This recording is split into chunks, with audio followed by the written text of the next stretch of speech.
We interrupt this transmission to bring you the following live broadcast.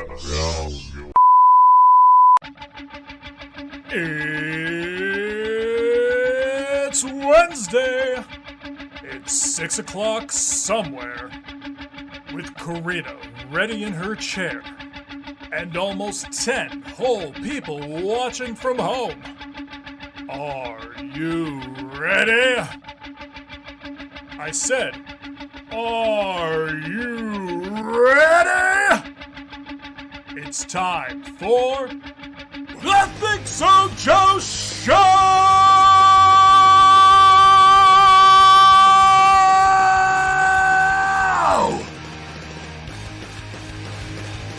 Welcome to the ThinkSoJoE Show. Hello. I'm Joe. She's Karina. I am. Yes. Well, welcome. And I hope you all caught that little tribute to our cat this morning at the start of this show. So, Yeah. anyway. This show is not a replay because I have never once worn this shirt on the show that I know of. I didn't even realize I had this shirt. I literally was like going, like in the closet or in the band shirt drawer. Like, I need a shirt for things you might not know. Like digging through and like, I'm like, I have an At the Helm shirt. Cool. So I put it on and I wore it for things you might not know on Monday. So Hi, Jasmine. And then it was washed. And then he put it back on. Yes, that's true. That is true. Yes, I did laundry. It was like lint brush to hell over the weekend because I was like gonna do it on Thursday. I was gonna shoot, and I'm like, I don't fucking feel like it. Well, you know what was I doing Thursday? My buddy John called me, Right. and I hadn't talked to him in a while, so I talked to him, and then I'm like, by the time I got off the phone with him, I'm like, I need a fucking nap. And then by the time I got up, it's like, oh, wrestling's on, hockey's on, like, all right, I'll shoot after wrestling and hockey, and then it's like, man, I got a lot of work to do. So then I just worked, and then I went back to sleep and woke up and like brushed the shirt off again, like, all right, I'll do this again today. And then I had to wait for UPS for you, not for me, for you. Thank you. I had to wait for UPS, so I'm like out on the couch with like, with all the cats, Whisper and Gibson and Sylvester and Tigger and Snowball, and little did I know that was going to be one of the last times all six of us were together. All the boys. And so I took a nap and got your UPS package, and it's like, oh, look, wrestling is about to start. So I ended up shooting things you might not know, I think at like 3 a.m. Yeah. So, and then like, I'm like doing a quick edit. I shot after work. So I'm doing like a quick editing job just to kind of do like the backgrounds and, just do the green screen key and all that. Just to kind of get set up. So when I got up in the morning, all I had to do was just, find images and shit. So, and next thing I know, you're messaging me because you're at your mom's house. She's messaging me. Oh, like, I love you. Like, holy shit, it's 5 a.m. Yep, that's the ritual. And, I had no idea. So this shirt got a lot of a lot of use this weekend. For a shirt you didn't know you had. For a shirt I didn't know I had, and I finally got to shoot things you might not know, like 3:30 in the morning on Friday.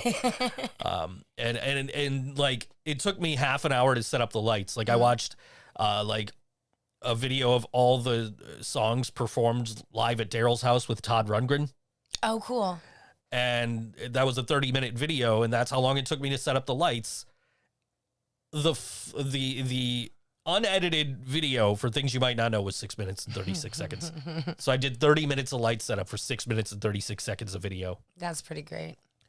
And then I was like, sitting there and I'm like shooting just me in front of the green screen. Like, anybody got any ideas for like some other YouTube channel I could do? But as I was, waiting for things you might not know to come out on Monday after I finished editing and uploaded and everything. Monday morning, right after work, I went into the kitchen like I always do, and I'm going to heat up some pizza rolls so I could eat. And, Whisper and Sylvester sitting on the chair. And I go, oh man, I wish I had my phone. Because we were doing the thing with we were posted on Brian's wall for a little while. I was just little goofy things where I have Whisper, as Garfield. Yeah. And I was posting those to Brian's wall. And one of the things I had told you before that I wanted to do was, next time I see Whisper and Sylvester sitting together, I'm going to take a picture. I'm going to Photoshop a Batman mask onto Whisper and a little top hat onto Sylvester and be like, I'll get you, Penguin. And I'm sitting there, and the two of them are sitting on this chair in the kitchen. Yeah. And I didn't have my phone. And I'm like, man, I wish I had my phone. So I'm like, messing with Whisper like I always do, because when Sylvester's next to him, because Sylvester likes to stand up and get pet. Really cute. So I'm sitting there and trying to, Sylvester's standing up to get pet. I'm like, Whisper, come on, you know what you got to look. This is what you got to do to get pet. And he wouldn't stand up. And I pet him anyway, like I always do, And I ate and I went to bed and that was just a normal Sunday night. Right. And I get woken up the next day at like 11:30 and on Monday, and you're just like, something's wrong with Whisper. And I'm like, fuck, what's wrong with Whisper? We just paid $1,500 for Tigger, to get his teeth fixed or what. What's wrong? What's going on? You said he went to jump at you, like come at you. No, come to you. He actually was trying to get away from me. Oh, okay. I thought it was from what I understood, he was trying to like jump down to come greet you. No, I was sitting next to him. I thought he was just sleeping really good. And okay. He went to get up and jump, and he just plopped. Yeah. So you said like you thought he hurt his arm. So the first thing I do is I pick him up, and I'm like, feeling both of his front legs and his hind legs and everything, just like, dude, are you okay? And he's clearly like he's offering no resistance, which is really weird for him. Yeah, right. So he's just like not fighting back now. Something is clearly wrong, and you thought it might have been a stroke. You mentioned, and I was like, okay, well, let's call the vet. Let's see if we could get him in today. And they took him in, and sure enough, the vet calls, and he says, well, there's nothing physically, no physical injuries, but he looks like he may have had a stroke based on like how pale his gums were. And they didn't want to do blood work because he clearly wasn't getting enough blood to like his gums and everything. So they didn't want to like take blood. They wanted to send him home, see how he was doing within 24 hours. And then unfortunately, and they wanted to, put him with a warm bottle and anything warm to keep his body temperature regulated. He was having trouble with that. Just so we made him as comfortable as we possibly could. And he was, breathing, and we just thought he was knocked out from the meds, but next thing you know, he's not breathing. And, we rushed him right back to the vet, and, they took me right in, and they, kudos to the Uber driver who had to drive me and a dead cat to the vet. Yeah, true. But we got him there. They got him out of I got him there. They got him out of the cage, and they're, put the stethoscope, like, yeah, he's gone. And I have to tell you, I have to tell Madison, I have to tell my mom, because I was texting all of them earlier, I was texting Madison and my mom earlier in the day, hey, Whisper had a stroke. They think he's going to be okay. He's home with us. They're going to, they want us to monitor him for 24 hours. They'll call back tomorrow. I'll keep you updated. And then as soon as I knew, it was like, okay, I got to tell my mom. I got to tell Madison. So that was like, so I'm like in there, I'm shaking, and they're just like, I'm so sorry. Like, it's nothing. I mean, it's just, it's just like Whisper to, die without suffering a little bit first to give us time to prepare, like, the last asshole act of his, of his life. And he was a real, he was a real lovable asshole. Everybody who came through this house, Whisper was right up, like, who are you? What are you doing in my house? Are you going to pet me now or what?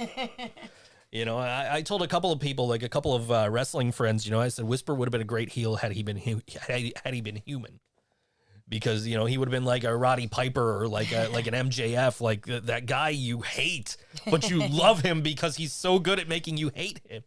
And I think that that would have been Whisper's calling had he been a human.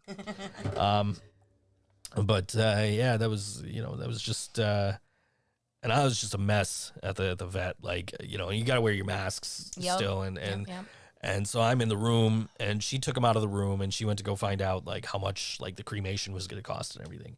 And I'm just like, you know, I'm so like such a wreck. Like I had to find Kleenex in the room, like, because it's like under my mask is just goo, you know, and you know, but you know, it's never easy losing a pet, but you know, we were able to kind of, you know, pay tribute to him, make his last moments hopefully comfortable, and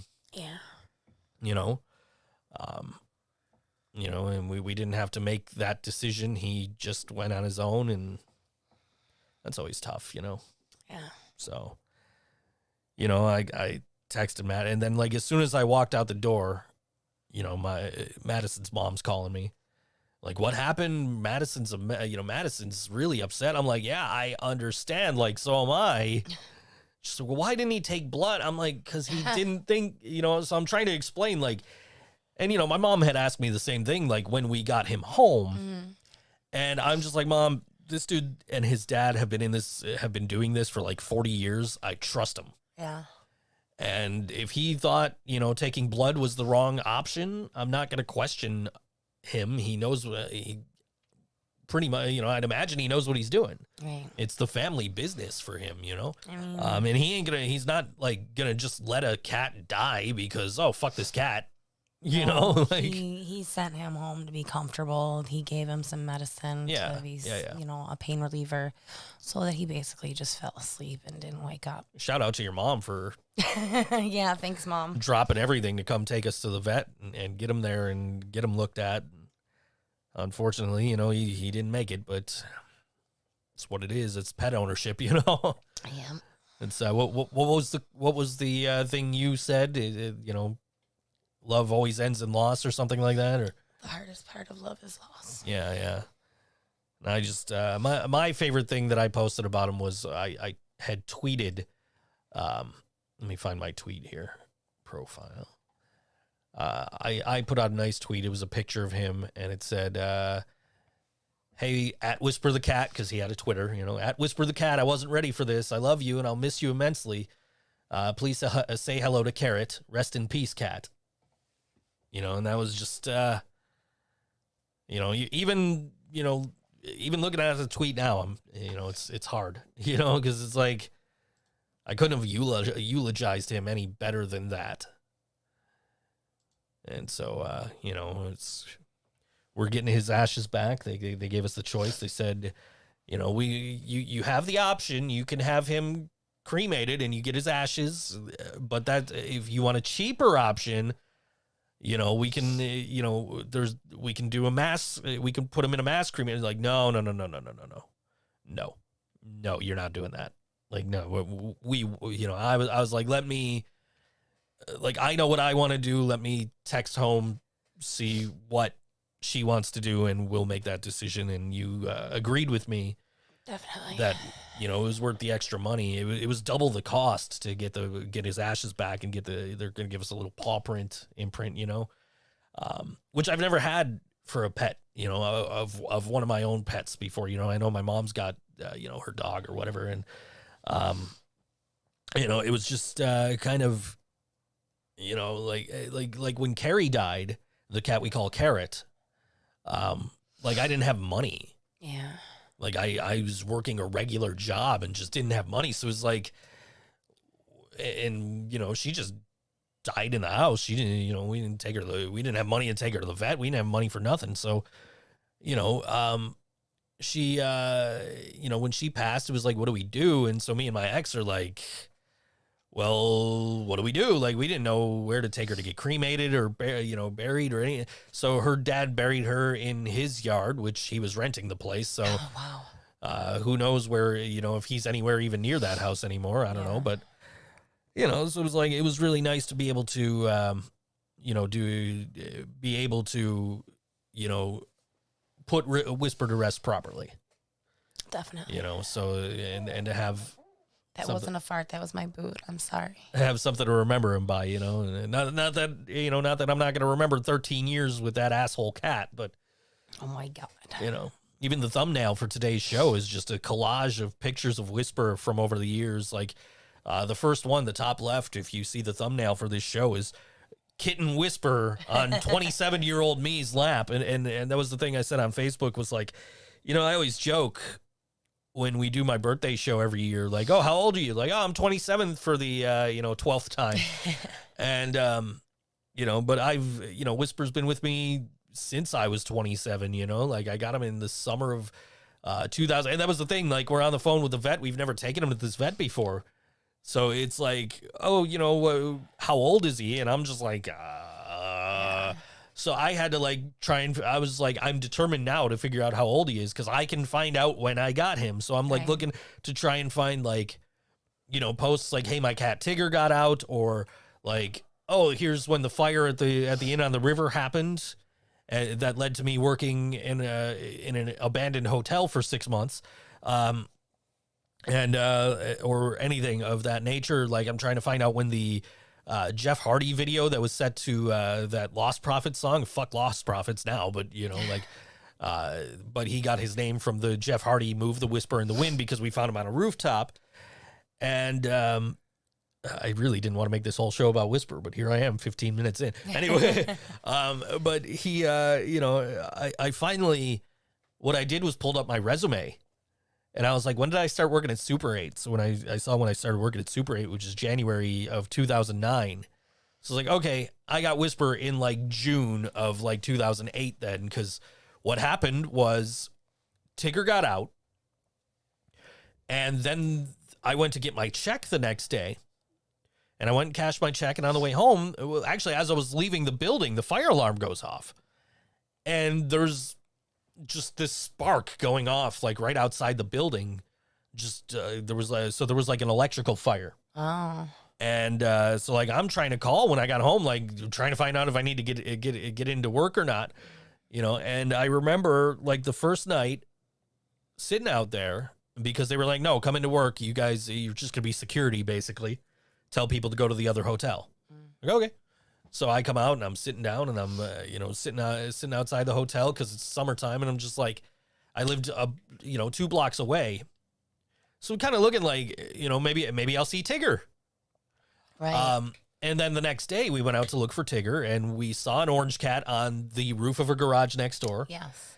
And we got him down. And it's like, okay, well, this isn't Tigger, but he's probably hungry. Right. So we brought him in to like feed him, give him water, and a couple of days later, Tigger shows back up. Thank goodness. But that's and then I went on to they never got the electricity turned back on in the hotel. They had to like bring it up to code and pay up their bill. They were so far behind. Jeez. Before the electric company would turn them back on. So it was like, okay. So my job for 6 months was to sit there and tell people to go away. Basically, by wintertime, my job was to grab some blankets, get on the couch, sleep for 8 hours, get paid for it. Could be worse. And I actually got my buddy Turtle a job doing that too. Cool. He worked there for a little while. So, but then I finally, they finally decided they were closing both hotels at the end of December. So it's like, okay, I got to find a job, and that's how I know. Like I started Super 8, 6 months after I got Whisper. All right. But and then Tigger finally came home a couple of days later. Like, who's this asshole? And, Tigger outlived Whisper. I can't believe it. Yeah. I feel like Tigger might have gotten like the best night's sleep in 13 years. maybe. But it's been quiet without him. Yeah, really. I've heard one of the cats meowing, but it's just not. It's not Whisper's meow. I know. I'm catching Gibson and Sylvester both being more vocal now. Yeah. Like I don't know. They're both maybe like Gibson chirps and maybe Sylvester they're calling out sings. for him. Maybe they're just like, Whisper, where the fuck are you? We know you're here. Right. Come on out, show yourself. We don't want to get jumped. Yeah, they're kind of like walking around in like every corner. They're just like slowing down, like peeping around. Like, is he gonna get me? But yeah, Monday was really hard, just like we were going to clean out the room next door. Yeah, and we had big plans. We were going to do all this other stuff. And it was just like, man, like this just killed everything. Bad word to use, I guess, but this just like put a stop to everything we were doing because it's Absolutely. like, first we had to take him to the vet, and then we had to take him home. We had to keep an eye on him. I had gotten some records. I got through one record, got a text from you, come here, and he was gone. Yeah. And the worst part is like the record that I was listening to was like the Everly Brothers' greatest hits, and the last song on that record is about like he's waiting for his girlfriend or his wife or whoever at the airport. When's her flight coming in? Oh, her flight might have got delayed, and then at the end of the song, the plane crashes. It's like this song is really fucking depressing, and then to go in there and like I was telling you the other day when I picked up Carrie when we found her, like. She was just limp and like there was no stiffness whatsoever, and she was light, like really, and she was a big cat, just like Whisper. Yeah. And like picking up Whisper and how light and limp he was just like, whoa, it was that feeling all over again, so, so that was how our week started. And then, we both posted something on Facebook, something on Instagram. I posted on Twitter, and, a lot of people left really kind words for us and that, I can't tell you guys how much that means to me to have all, so many people just kind of say, hey, we understand. We're sorry for your loss. You said the best thing to me when I came home. I was so upset, and you said, that cat wouldn't have been alive for this long if it weren't for you. So, which is true. Like he could have died on that rooftop for all I know if we didn't rescue him. So, so thank you to everybody who reached out and said some kind words to us. We really appreciate you. But anyway, should we talk about a more happy subject now? I think we need to. Yeah, give me a second. I think we need to kind of move on here. So the Rock and Roll Hall of Fame today, they released their list of inductees for 2021. Yeah, this is, some of it is pretty predictable. Some of it is like, whatever. Yep. So the inductees this year in the Rock and Roll Hall of Fame are Tina Turner. Yeah. Rightfully so. Carole King, rightfully so. The Go-Go's, sure. Sure, why not? Jay-Z, yes. Yeah. Todd Rundgren, for sure. Yep. Like I said, I was listening to Todd Rundgren, last Friday when I was setting up for Things You Might Not Know. Yeah. Mostly because I didn't feel like working. So, like, I want to hear bang on the drum. Anyway, the best rock band of the past 25 years, the Foo Fighters, first ballot inductees. Yeah. You've got Kraftwerk, Charlie Patton, Gil Scott-Heron, rightfully so on this next one, LL Cool J. Yeah. Billy Preston, Clarence Avant, and another deserving one, Randy Rhoads. So, yeah. Is Taylor Swift going in? She got a guitar. I think she's still too young. Yeah, she hasn't been playing long enough, but yeah, Foo Fighters. Foo Fighters and LL Cool J, and probably Jay-Z. I was voting for. Yeah. When the voting first opened, and then I kind of got bored with it. I'm like, Foo Fighters are gonna get in no matter what, so it don't matter. Like they were the band I needed to see get in, and they are because really they are the best rock band of the last 25 years. I know you don't agree with me. Okay, I'm not saying I don't agree with you. I still don't really care for them. Okay. That's what I'm saying. Like, I agree. They're great. They're catchy. They're, all-stars. My mom just liked the stream. I think she missed the whole part where we talked about Whisper for 25 minutes. But yeah, I'm not saying that they're not good. I'm just saying, like, I would rather not listen to them most of the time. But I am getting to the point, like, they're old enough now, and I'm over it enough where, like, if they come on terrestrial radio when I'm at my mom's house, I won't necessarily change it. Kind of, yeah. I really like the Foo Fighters. I'm really happy for Dave Grohl. Yeah, totally. Because Dave Grohl is like the best fucking rock star. Yeah, he's pretty cool. And like, you know, you guys know me. I love my bands with my rock stars like Axl Rose, you know, Right. Guns N' Roses, you know. So, you know, if I'm saying Dave Grohl is the best rock star of the last 25 years, you know, that means a lot coming from me. Yeah.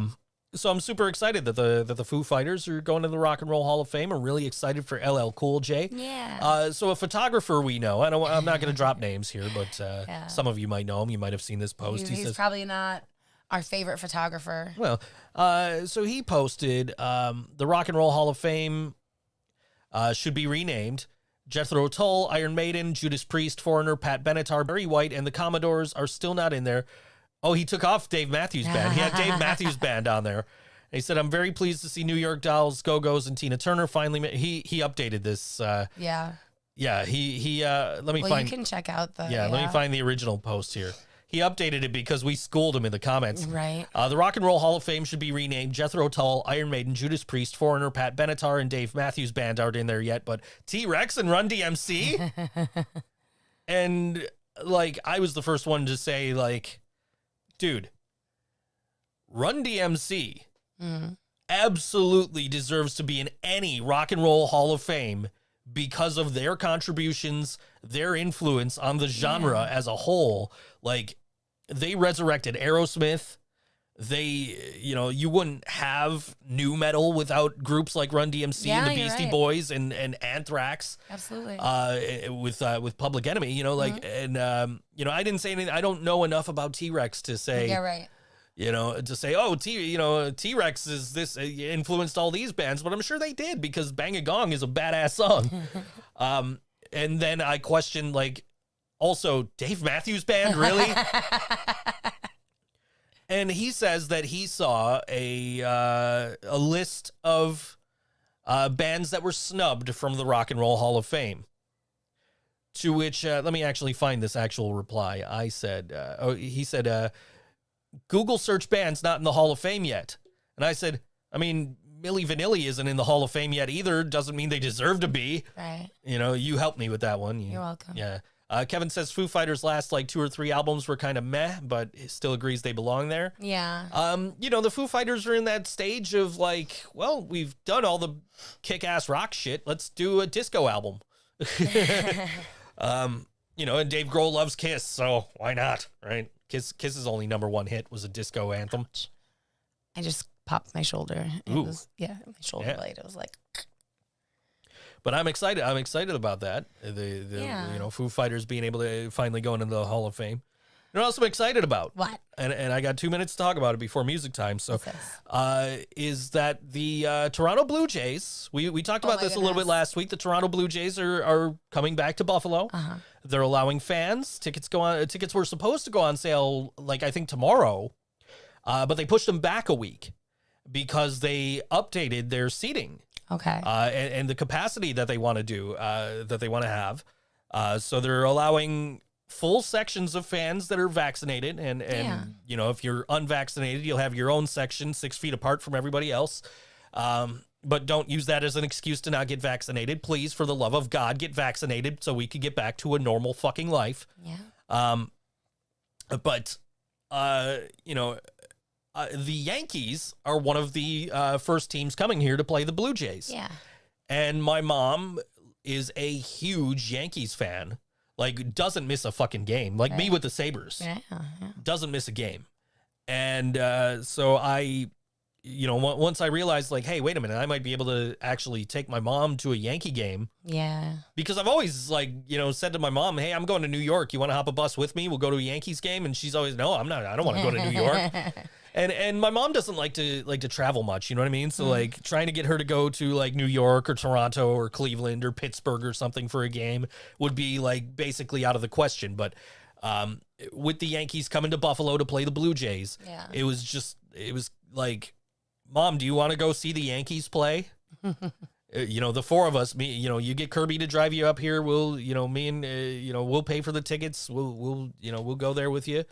You know, we're not big baseball fans, but we'll go. Yeah, right. You know, and it's the Yankees, you know. So my mom, was like, oh, I was thinking the same thing. I was thinking maybe we could go. I said, okay, cool. I'll get the tickets. She said, okay, yeah, just let us know how much we'll pay. Like, Mom, don't worry about that. That's not how it works. Like this is. I've always wanted to take you to a Yankees game, so we're gonna go to a Yankees game, and hopefully, as long as I could get tickets, I guess. Right, but, they're probably gonna go fast. Huh? But I got to be like right on there on Thursday morning to try and get them. Yeah. Or I can probably get them through TickPick, StubHub, whatever. So. Right. Anyway, this is a song from Tyler Westcott of Folk Faces. Yes, and this song is called "The Absence of Goodbye" on all WNY the Think So Joe show.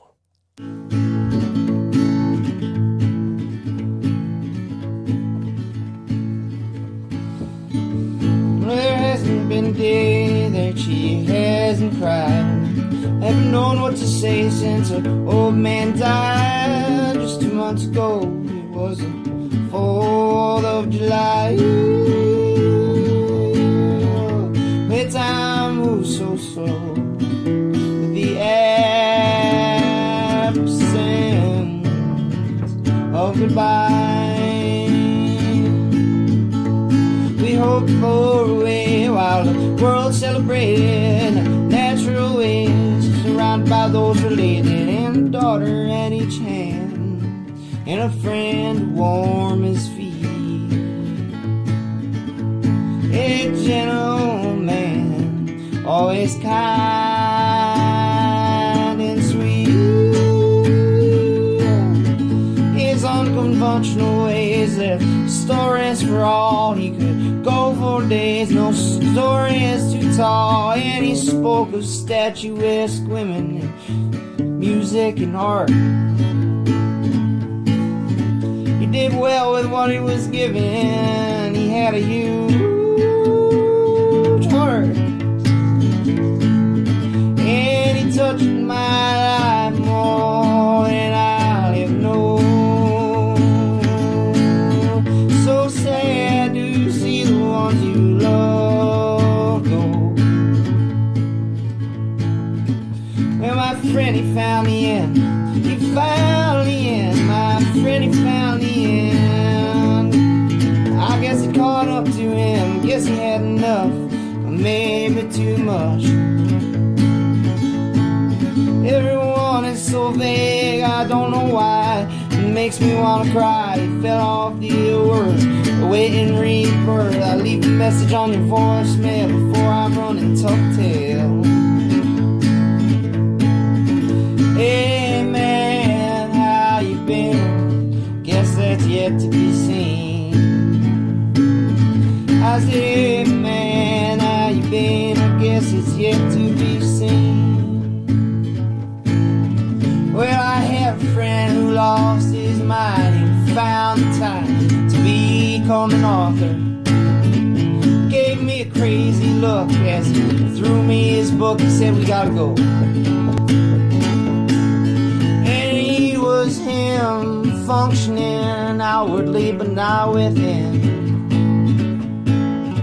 Well, they carted him away, he had a lot to say, so I went and saw him later that night. He needed more than a day or two to be good as new. In his eye, a fire was alight. Yes, he needed more than just a day or two to be good as new. In his eyes, a fire was alight.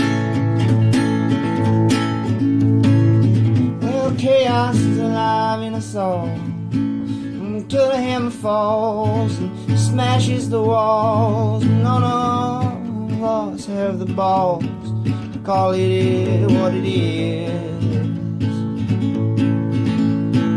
Make up the mistake of letting the hour grow late. Before you know it, don't wait, or you have to left dead stage. That's none of my business. No, that's none of my business. Oh, that's none of my business. Ooh, that's none of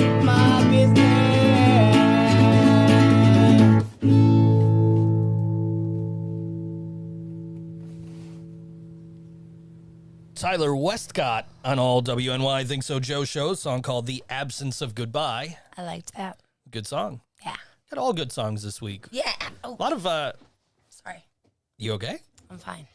A lot of artists we haven't really played. Actually, I think all of these, at least Tyler is a solo artist. Right.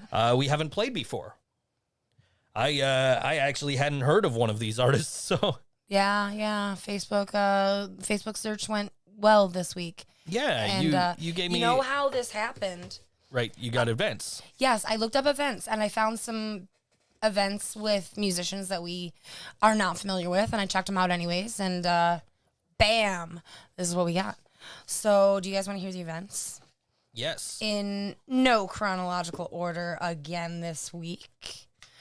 Thursday, tomorrow, Tyler Westcott of Folk Faces returns to 42 North Brewing.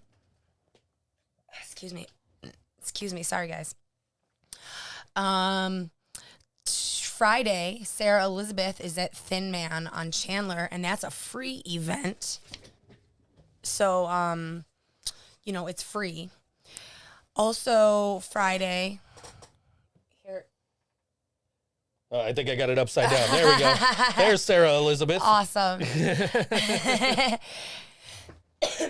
Also Friday, the Lavender Haze Collective presents Nicky and Moldy Foliage at Milky's.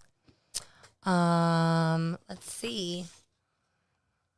Also Friday, the Panfil Brothers with Katie Clark at Sportsman's. So as soon as I saw the name, the Panfil Brothers, Yes. I'm like, I wonder if they're related to Katie from the CPX. And sure enough, Katie That's- Clark that's Katie. is that's the Yeah. Katie. That's her. What else? Oh, tomorrow. Miller of the Other Sinners is at the Gypsy Parlor. Also tomorrow, Buffalo Bluegrass All-Stars lunch at Sportsman's. Friday, Grace Sumberg Band at Penny Lane Clarence. Saturday, Hearts Don't Lie with Accentria at Milky's. We don't usually talk about the cover bands, but once again, the Strictly Hip, who is pretty awesome. They're doing a 2-day Trelf takeover, which will lead us into talking about the Trelf when we're done here. Mm-hmm. But yeah, that's a 2-day takeover, which is pretty cool. Excuse me. This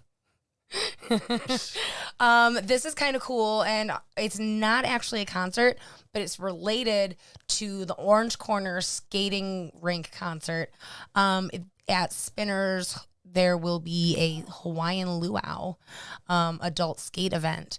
Basically, get drunk and hurt yourself. Spinners isn't too far from here, Yeah, and don't think I haven't already thought of this. If I were fully vaccinated by this point, that would be something I might be interested in. Yeah, except for we don't really drink like that. Oh, I mean, But it might still be funny to watch drunk people fall over. And this is true. right?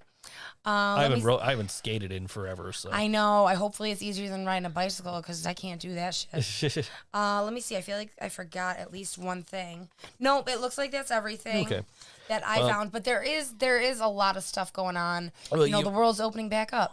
But unfortunately, the Trelf is closing back down. yes, this is horrible. Yeah, it's not the first time. No, it isn't. Because this happened to them like 13, 14 years ago. They had to close. They had to find a new location. They moved to where they're at now, downtown, right by Marcella's. And so they lost their lease again. Oh. I guess the building owners want to make that into like residential stuff. So I feel like that's not really the best place for residential, but city developers to know better. Yeah. Hopefully, the owners of the Trelf will find a new place to open up yet a third Trelf. Yeah. I never got to go to the first one. I did get to go once to the second one. I don't know which one I have gone to. I had won tickets to see the band Cavo with like Adam Smash and a couple of other bands. And so that show was at the Trelf. So that was like, oh, okay, cool. I've never been to the Trelf. So we went there and saw them play. It was a great show. you know, and unfortunately, none of those bands really made it past the albums they were touring for. Cavo was actually, you know, really they were a good band, and they, you know, I don't know whatever happened to them. But yeah, so hopefully the owners of the Tralf, hopefully they'll once again find a new location, be able to open another Tralf. Gosh, that sounds like a lot of work, though. Because, well, I mean, you know, the original Tralf was like historic. I know. And they had to, you know, they had to move and go somewhere else. And, you know, it was a really nice setup they had in there. And it would have been ideal, and probably is currently ideal until they close in a couple of weeks, for this current situation where you have to be seated and you have to be distanced. You're right. So, you know, it's a bummer. I never got to. I know Nick Landers said he got to play there. I never did. Yeah. But at least I got to go there. For the second Tralf. Yes. See a band. You know I won tickets. I always tell the story about the Edge sessions where I found out that my band's show got canceled and I said something out loud and they're like, "Our show's canceled." Like, no, you guys are still playing tonight. That was the day I found a unopened copy. It wasn't unopened, but it was like still in the box copy of Super Mario Brothers 3 for Nintendo. Oh, nice. Yeah, I found it at, there used to be a game store inside the McKinley Mall. I think I've only been to the McKinley Mall like 2 times, and one was when Sixpin played the Hot Topic. Yeah. I definitely got a migraine and threw up that day. Yeah. I don't know. I go there like the things to do there are to go see the kitties. Right. And go bug Brandon at Best Buy.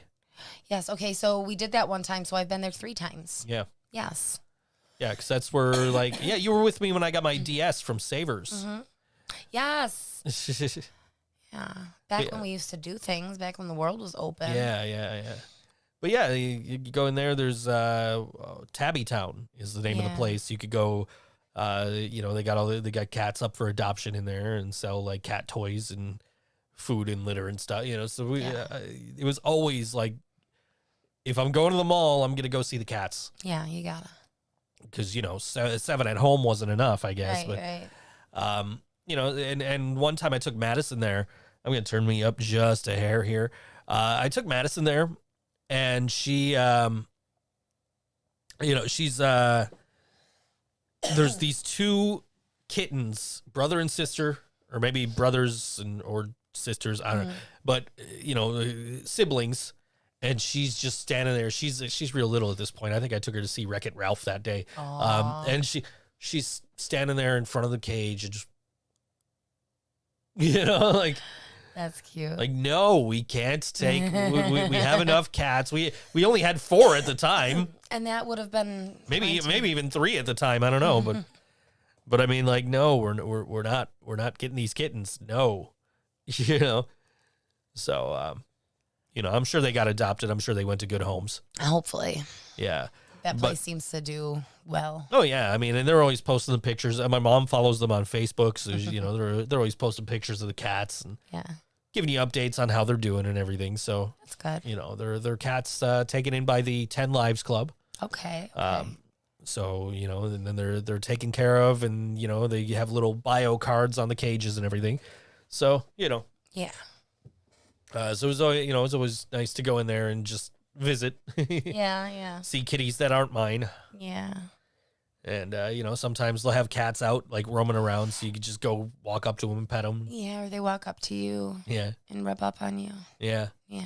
So it's nice when a strange kitty rubs up on you. You just got to make sure, you got to make sure that one of them doesn't run out when you open the door, you know? Run over to Best Buy. Brandon's, like, deathly allergic to cats. Oh, no.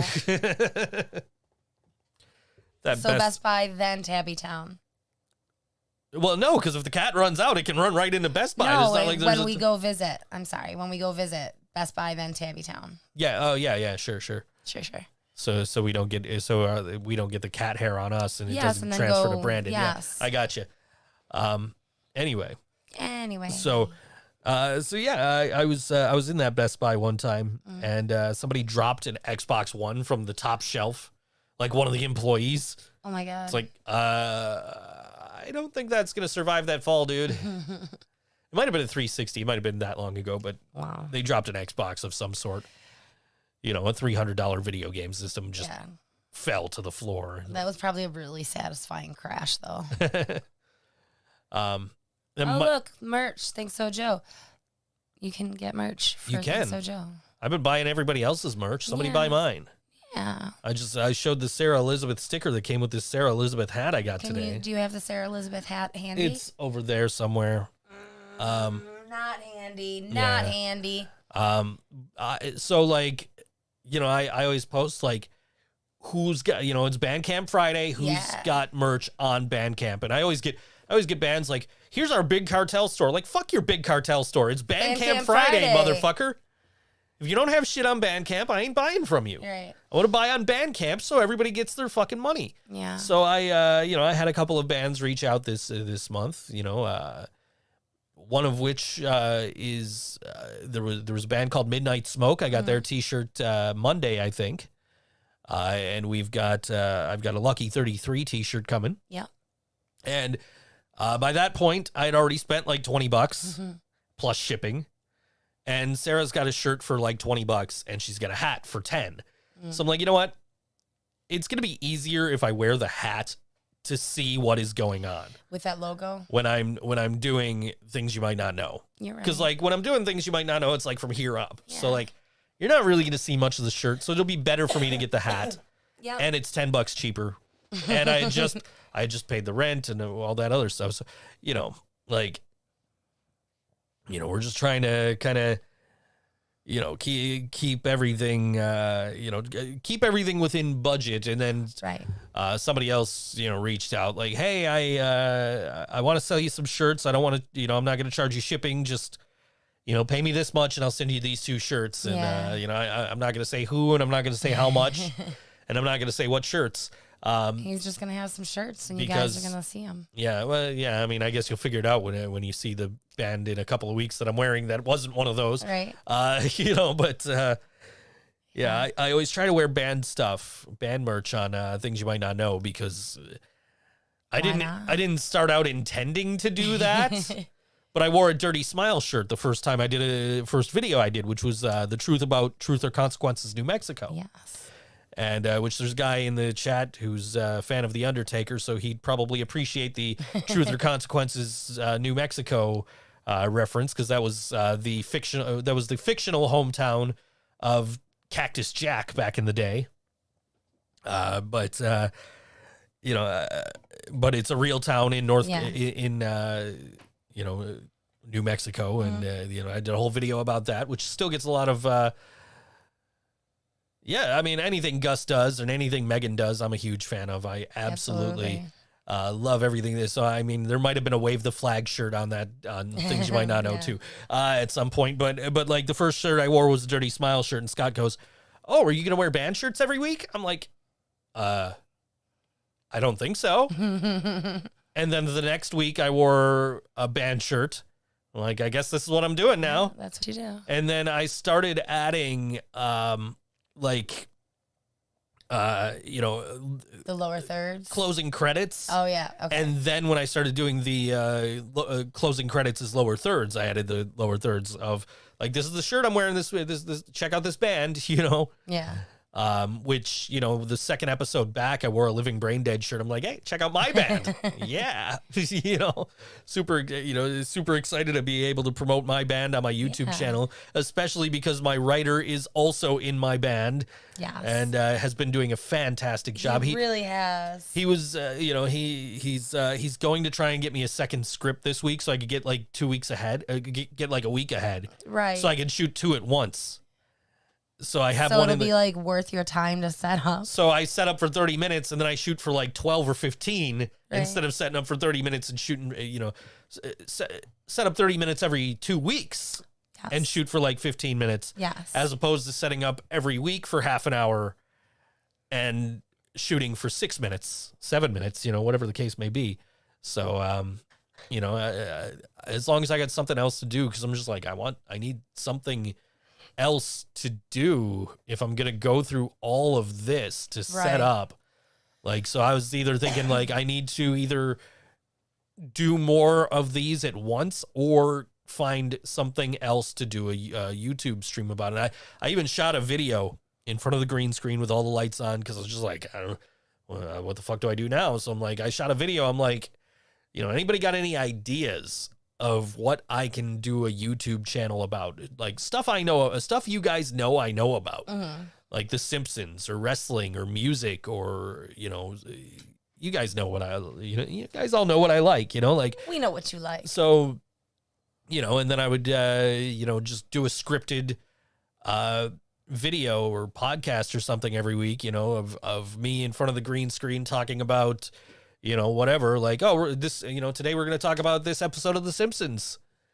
Why did Lisa say that the fortune teller said she would tell her about her true love when she told her that she would tell her about her first love? That doesn't seem like a mistake Lisa would make. I actually tweeted that the other day.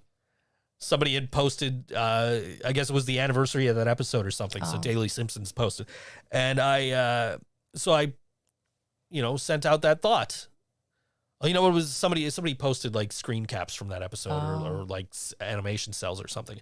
And I posted that thought. I said, hey, one thing that's always bugged me about this episode. And somebody replies with the obvious Simpsons quote, boy, I really hope somebody got fired for that blunder. And these are things like watching these episodes 20 years ago for the first time and you don't have instant access to them and you can't like rewind right away. Like, wait, what just happened? You miss these kind of, what do you call them? Continuity errors. Yes. Like for example, in the episode, Homer's Barbershop Quartet, where he forms the B Sharps. Yes. Before they name the band the B Sharps, when Chief Wiggum is still in the band, there's a sign out front of the church that says appearing today, the B Sharps. Oh. And then it cuts to the B Sharps before Barney, before they even name themselves the B Sharps, singing in the church. And then later on in the episode, it's, what do we call ourselves? Handsome Homer Simpson +3. I like it. And then finally the B Sharps. It's like, if I didn't watch that episode constantly, I probably never would have noticed that. Yeah. But I watched that episode constantly. It's a really good episode. Mm-hmm. There's some episodes just of the older seasons that I just will watch over. Like if I'm like in a later season and I'm like, I really want to go back to like classic Simpsons. Yeah. I will go back to either Homer's Barbershop Quartet or Lisa the Vegetarian. Those are like the two episodes, the go-to episodes. There's, which is funny because you've got George Harrison and Paul McCartney in those two episodes. Oh, George Harrison is he gives Homer a brownie at the or Homer he's eating a brownie in front of Homer at the Grammys, and Homer's oh my god, where did you get that brownie? Just completely no selling the fact that he's talking to George Harrison. And then in the Lisa the Vegetarian, of course, she went to Apu's. She went to Apu's garden on the roof. Yeah. In the shade, his garden in the shade. Yes. And she meets Paul and Linda McCartney, and they sell her on staying vegan. They turn their nose up at her for eating dairy. They do. For going vegetarian, rather. They encourage her to stay to follow her morals and into vegetarianism and stick to them. And that episode had a lasting effect on the series. To this day, Lisa is still a vegetarian because Paul McCartney said, I'll do the show if she stays a vegetarian. And to this day, aside from like one-off jokes of Lisa eating meat, Paul McCartney, they have honored their word to Paul McCartney, Sir Paul McCartney, and said, I mean, I would too. Yeah, they've kept her vegetarian. The last good episode of The Simpsons, check out the episode Bart Hood, which was a few years back. Oh, yeah. Very good, very fun episode. I mean, there's been good ones in between. They're just not like, You know, there's nothing that's like super memorable. There was obviously the one episode where Lisa ends up like in Canada, which what leads there is Homer singing a song about how shitty Western New York was. Oh yeah, that was really recent. Yeah. Yeah, that was pretty recent. Bart Hood was season 27 back in 2015. So yeah, a few years back. What happens in Bart Hood? So it's based on the movie Boyhood, which I haven't seen. But basically it starts when Bart's a troubled little boy, all the way up through, his adult years, becoming a successful businessman. Okay. So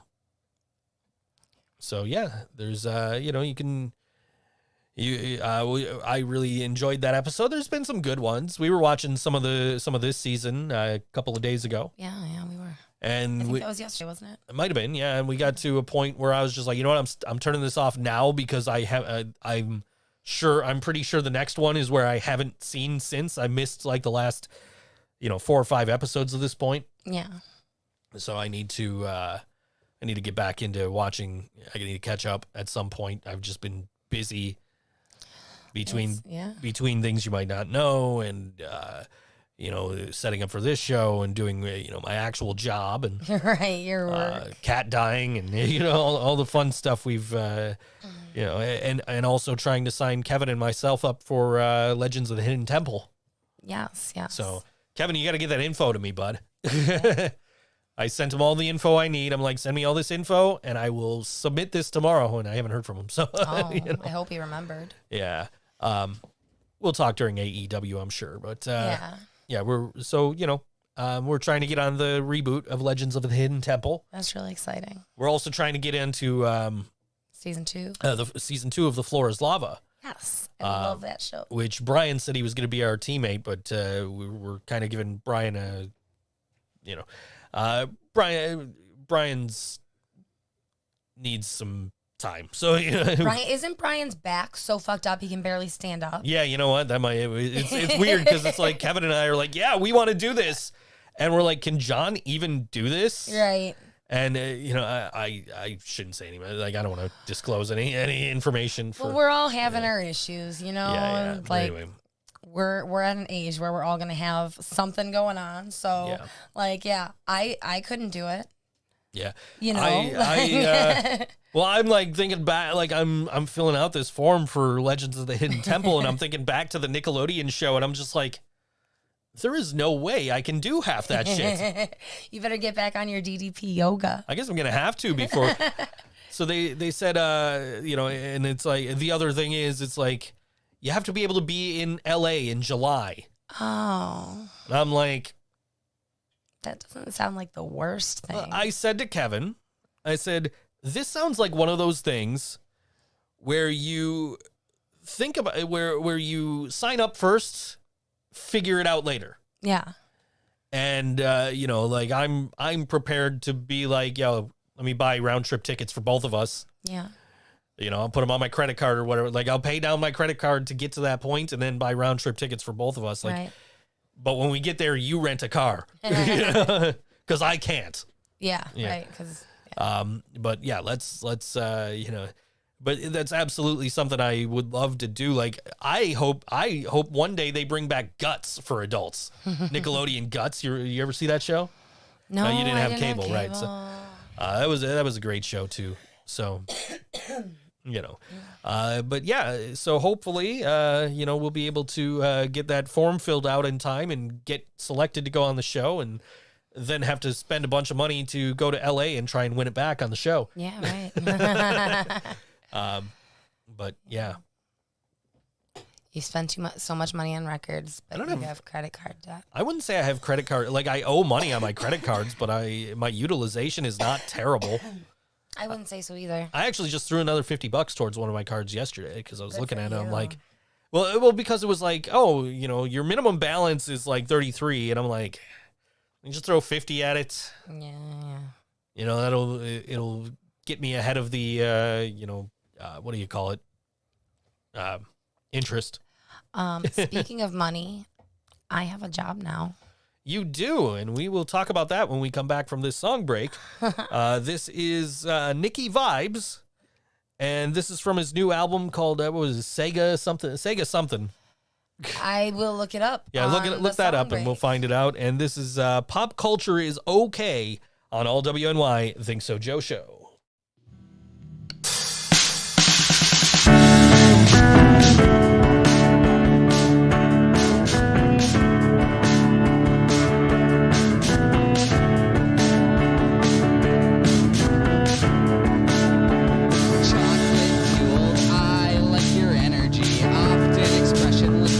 Share a laugh with me right on time. You're not procrastinating. Anti-capitalist pop culture is okay.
Nicky Vibez on All WNY Think So Joe Show. The song called Pop Culture is Okay off the new album Sega Boss. Yes, thank you for looking that up during the break. I knew it was Sega something. Yeah. I'm just like, ooh, Sega. Of course. Yeah. Well, I mean, I did play Sonic the Hedgehog 1, 2, and no, I didn't play 3. I played 1 and 2 on Twitch one night. So Did you? Yeah. That was a okay time. I kept dying on the last level of Sonic 2. Not as badly as I was dying on the going under the water and the blades, and Conker's bad for a day. I did so bad that night. I haven't streamed since. Which is not the reason. I've just been super busy and just life happened. Like last night I was helping you with something, and then and then I got like really uncomfortable. Like, I mean, I feel much better now. Oh, you got uncomfy in the tummy. Yeah, I got really uncomfortable, and I was just like I got through work, like stuff that had like hard deadlines. I'm like, let me get through this, and I was gonna get up in the morning and I was gonna do it, but then I couldn't fall asleep. I was up to like 7 watching Seinfeld. I think that's why I couldn't wake up this morning, was because you had just come to bed and you weren't even asleep yet. I was like, well, I can't get up and take a shower and like keep him up, and like you could get up and take a shower. And also, like, it was so comfortable, and I was so tired because I was up late too. Oh, apparently I never updated the Twitch info. Oh, it's because I haven't been on Twitch, like actually on Twitch to like even think about updating the info. So maybe I should do that now, I guess. I don't know. I don't even know how to go about doing that. Let me see if I go to twitch.tv/dashboard. So yeah. I got a job. Yeah, you got a job. I got a job, you guys. I'm working back at the pizzeria I used to work at before I got super sick. And it's been so good to be back. Like, in a kitchen that isn't my kitchen. So it's like, I'm not in charge of everything, but I can work as hard as I want to. I don't know.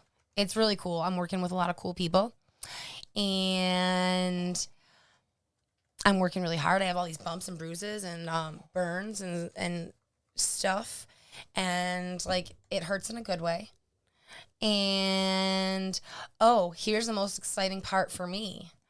My boss, we got individual wrapping for my cookies, and so I made some big size, like this ish size chocolate chip cookies, and I gave one to my boss in this really nice packaging with nice stickers, and it looked really nice.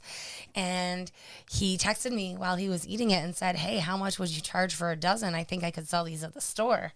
So starting tomorrow, when I go into work, Brando's will be carrying Karina's cookies. So yeah, you can walk right into Brando's. It's $1.99, $1.99 I think, for a giant cookie. For one giant cookie. Yeah, I'm so excited. That's like such a huge step. When you were baking them the first night, you gave me one, and I'm like, these are like the cookies you used to get at the mall when you were a kid. Yeah, like the Mrs. Fields. Like we had like the Great American Cookie Company or something at the Summit Mall, but yeah. There I updated. Thank you, Laura. Laura's proud of me. I updated the Twitch info because I just assumed Restream would have done it for me, Right. but no. I thought that's how it worked too. Anyway. So yeah, anyway. But yeah, so Yeah. yeah, that's cool. So last night we were Mrs. Fields could never. we were up making a display, which we may or may not use at the pizzeria. He might have something in mind that looks more professional because this is very DIY. We took I took a dozen of the giant cookies and shoved them in a square like Chinese food container, and hot glued some cardboard to a clothespin, and slapped a sticker on it that says Karina's Cookies, $1.99, and it looks pretty cool. It's not bad. I was trying to do it with like vinyl. Right, that would like, have looked cool too. like adhesive vinyl, and that wasn't happening. No, that would have been too much work. I'm glad that we only tried once. Yeah, and then and then you were like, well, just print it on a piece of paper, and I'll use some Mod Podge, and I'll decoupage it. I'm like, wait a second, I have shipping stickers. labels. So I came in here and I happened to have like a half a blank shipping labels. Perfect. It's like perfect. Absolutely. So we made your little display, and we printed it out and just stuck it to a piece of cardboard that I cut for you. I have a picture of it. I'll see if it'll translate to the people. But There yeah, it is. I'll turn my brightness up. we actually sat down over the weekend, sat in the kitchen. You can't see it. There it is. Thank you for hanging out, man. I appreciate it. You can the Undertaker 00 on Twitch. Thank you, See man. you later, dude. Thanks for hanging out. We're here every Wednesday, and I'm usually game streaming if I feel like it, I guess, now. Anyway, but yeah, we sat down over the weekend, and you were like, help me figure out how much to charge for these. Yes. So we actually had dude. We had to sit there, break down the ingredients, break down what we're paying for ingredients, break down how much that is for each individual cookie. Yes. Not even each batch, each cookie. And then, we made spreadsheets, but we didn't do it the smart way where we like input the formulas. We sat down with pencil and paper. I think it was quicker to do it that way. I mean, but I have to figure out how to put it in Excel with the formulas because I had to learn how to do that for business school, but I don't remember. It's been so fucking long. Like if I sat down and I had like time to sit down and just really, put numbers into Excel, I could. That doesn't seem like it would have been a hard formula to program. No, it's just a matter of how the hell do you do this? Feeling like doing it. Yeah. And I'd rather sit there with a calculator and a pencil and do the math. Yeah. But then we had to do some rounding up and rounding down. Yeah, and Excel does the thinking for you. Yeah. And also you might be okay at the math, but having the formulas in there would help me immensely because I don't know how the fuck I graduated high school. Like I don't math. I was always good at math. Well, fuck you. Yeah. I don't know. I was always good at Spanish, so meh. By the time I was in Spanish, I was just like, yeah, fuck school. Yeah. It's What's that, true. like 7th grade? You were saying fuck school by 7th grade? Probably 6th grade. Oh, Just like, I don't fucking feel like I'm not doing homework. Fuck you. Wow. I wish that I had. Okay, I don't necessarily wish that I had had that attitude, but I can imagine that my stomach would be in much better shape from stress if I had had that kind of an attitude. Because I was like, I have to be better than everybody at everything. I have to do my best, even though I missed half the school year. You know. Well, like, here's the thing: is I knew I was smarter than everybody I went to school with. I didn't need to prove it. I don't know who I was Fucking proving grades. it to, but I was proving it. And I mean, if the numbers count for anything, I did end up in like the highest 25 percentile of my graduating class. And I mean, I'm not in jail or rehab right now, so I'd say I'm doing pretty good. Right. Laura, I am a high school graduate, and somewhere around here, probably in a storage bin over there, I can prove it. Mm-hmm. I'm not going to on this week's show because I don't feel like it. Maybe next week, but I am a high school I graduate. bet he doesn't do it next week either. Probably not. I'll forget. Anyway, Karina Exists equals automatically better than everyone. Aw. Guys, I got a new book this week. Oh my God, this book is cool. I haven't even seen this book. I just saw the cover. So I didn't even know this was a thing. If you stop doing that, the camera will stop shaking. Anyway, so I just happened to be on a site called Slick Deals, and they were like, "Sweet Child of Mine book." Like, Yeah. book? Sweet Child of Mine? Like Guns N' Roses, Sweet Child of Mine? And sure the hell enough, Guns N' Roses, Sweet Child of Mine, illustrated by Jennifer Zivoyne. And it's like, you know what? I have a Metallica kids book. Yes. It would make perfect sense for me to get a Guns N' Roses kids book, and here it is, Guns N' Roses, Sweet Child of Mine. And I didn't know anything about it. Like when I ordered, I just knew I got a good deal on it. How much was it, if you don't mind me asking? $10. Okay, cool. See if there's a retail price in here somewhere. Jazzy's calling for story time, but I don't think we can really do that. $18.99 regular price. Oh, good. But anyway, so and I'm not sure what to expect. So I kind of was thinking about it when I got here. And when I opened it, I'm like, I wonder if it's just literally the lyrics of the song with these really nice illustrations here. Mm. And sure enough, open up to the first page here, and you get through the intro stuff. She's got a smile that it seems to me reminds me of childhood memories. Sure enough, it is Guns N' Roses. Look at this That's really cute.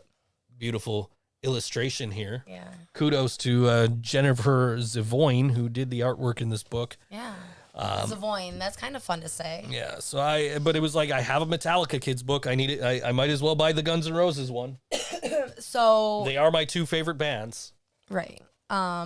So if there was another band that did a children's book, what would you want it to be? So I was kind of looking to see if anybody has one. Apparently, there's a book with the lyrics to Imagine that is something along this lines. Okay, yeah, because John Lennon did a lot of artwork too, so maybe it's got his artwork. That'd be So cool. I mean, I don't really know. I mean, I don't. What about him? Brain fart. So like, these are my two favorite bands. And you bought me the Metallica. The first thing was I didn't. I mean, I knew about this Metallica book, but I'm like, I'm not going to spend this much money on a kid's book. You saw it, sent me the link. I'm like, yeah. I saw it. I didn't want to buy it. And you're like, well, here's the money. Buy it.